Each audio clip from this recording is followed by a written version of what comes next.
if you have a concept of what living is all about, what the universe is all about, you try to put it into words that will lead you to the truth. Because what any person who is anti-justice will do is, first of all, try to stay away from what the truth of the matter is. The truth is, you have a system of white supremacy in place. What you want to do, or should want to do, is replace the system of white supremacy with the system of justice. Compensatory definition of justice is as follows: guaranteeing that no person is mistreated. That's part one.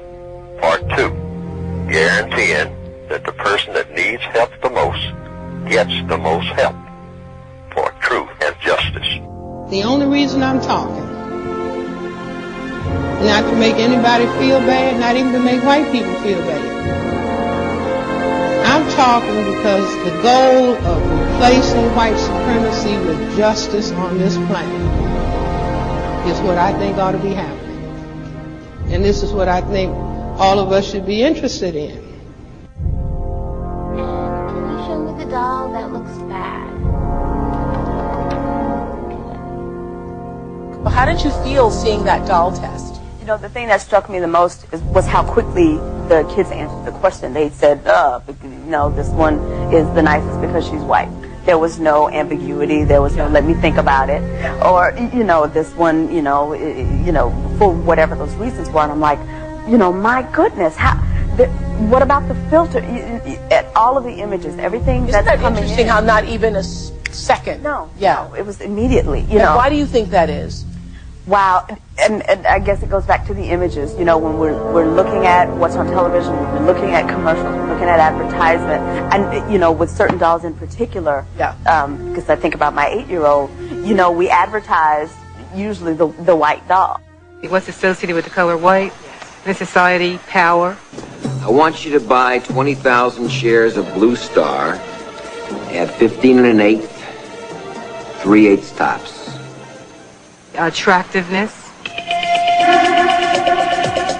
Black children watch more TV, unfortunately, than any other minority group. And they're bombarded, therefore, with all these fast-paced images, which for the most part leaves them invisible. They don't see themselves, and they're not even aware of it. Nancy's got the best hair. Which is the pretty girl? The one on the right, most likely. One on the right, most likely, and why would you say that? Well, to me, she has the prettiest hair. If you live in a world, as we do, where you turn on the television and you see a TV show and the crack dealer is always a black guy and the judge is always a white person, Or if the only time you ever see a black man is on the evening news and he's being arrested. Yeah. Those images start to matter. They start to change the way the software in your head works. And that's regardless of what race you are. Regardless of what race you are. So, my mother, who is black, sees the same images in the world, positive images of white people and negative images of black people, as a white person does. Mm-hmm. She can't escape that reality. To what extent do you think white people have been able to create the illusion of being all-powerful? Oh, they've done an excellent job of doing that. Everything from the religion down to the cartoons. And I'll give you an example. In the religion, of course, we go into church and we see God as a white man. Blonde hair, blue eyes, his mama is white, his daddy is white, God's angels were white, everybody at the Last Supper is white, nobody black even serving the roles when you come to God and those things that identify God. That we grow up looking at our religious scriptures thinking white people. So not only have they created the illusion that they are all-powerful like God, they've done even worse than that. Even in the cartoons, they've taken the mythology out of Egyptian civilization. Nile Valley civilization, like Isis, for an example. The ancient deities, the ancient god-like figures in ancient Nile Valley civilization, and made them white. So Isis then is a white lady.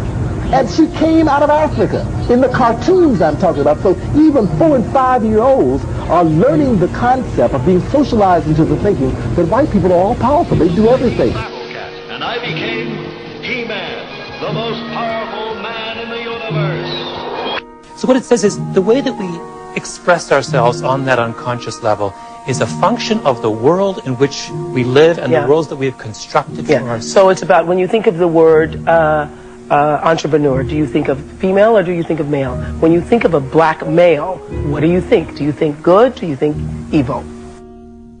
The television is a major educational and programming device within the system of racism, white supremacy. What is it teaching? Go home, turn on your television, and flip through the channels. How many white images do you see? See, monitor the image, and then put another dot, is the person speaking intelligently. And see what we come up with for ourselves. It is programming, systematic programming about how we are supposed to perform and how we are supposed to see ourselves for the benefit of the system of white supremacy, for the maintenance of the power equation of white over non-white. Even unconscious racial biases may affect your behavior.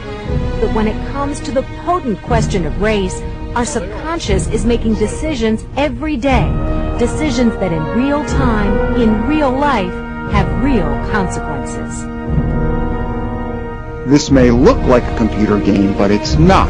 It's actually a test that's designed to measure how people react to different scenarios. They had an opportunity to play the role of a police officer who had to make rapid decisions as to whether to fire at someone who was holding a gun or not. And what we were most interested in is what happened when they were confronted by a person, white or black, who was holding a harmless object. Anthony Greenwald and his colleagues reported in the Journal of Experimental Social Psychology that black people holding harmless objects were shot more often than whites. The difference was about 35% of blacks being mistakenly shot compared to only 26% of whites. Greenwald blames that on something he suspects people may do without even realizing it, make automatic stereotypes. We think people have these automatic stereotypes. They can influence behavior when people have to act in a hurry and produce unfortunate, tragic results. In a significant respect, who we are is a function of the world that we create for ourselves. Right? If this unconscious side of us is reflecting our experiences, then if we choose different experiences, then that unconscious side of us changes as well. If you want to have a positive association between goodness and African Americans, then you must surround yourself or put yourself in environments where those kinds of experiences and associations happen and are possible. Yeah. And that's why images are so important, you know. What you see about a certain race or a certain group of people all the time affects how you feel about that group of people. It really, really does. See, the brain is most of what we focus on, you know, at the conscious level. That's just 10%. The brain is doing calculations all beneath that at the symbolic level. Well, let me again use a phrase that I get an opportunity to use every morning on my show, and I remind people, in America, we are culturally conditioned to believe that white people are superior and black people are inferior. And the manifestation of that cultural conditioning is that too often black people are undervalued, underestimated, and marginalized. We have been culturally conditioned to undervalue, underestimate, and marginalize ourselves. And white America certainly has a distinct advantage in making sure that every aspect of this culture, not only in the United States, but actually throughout all over the globe, that we are undervalued, underestimated, and marginalized. The problem is really in the environment generally. When people leave the test, leave our experiment, they come back to the world that Malcolm described, in which white is dominant, and most of the images you see are not like those whites. So I repeat after me, reading is more important than watching TV. Let's say it again, reading is more important than watching TV. So what I'm hoping is that today offers some kind of enlightenment, insight about how the images that we expose ourselves to and the relationships we choose, as Malcolm just said, have a powerful impact on who we really are. What you watch on television or allow your children to watch matters, matters, matters, matters, matters, matters, matters.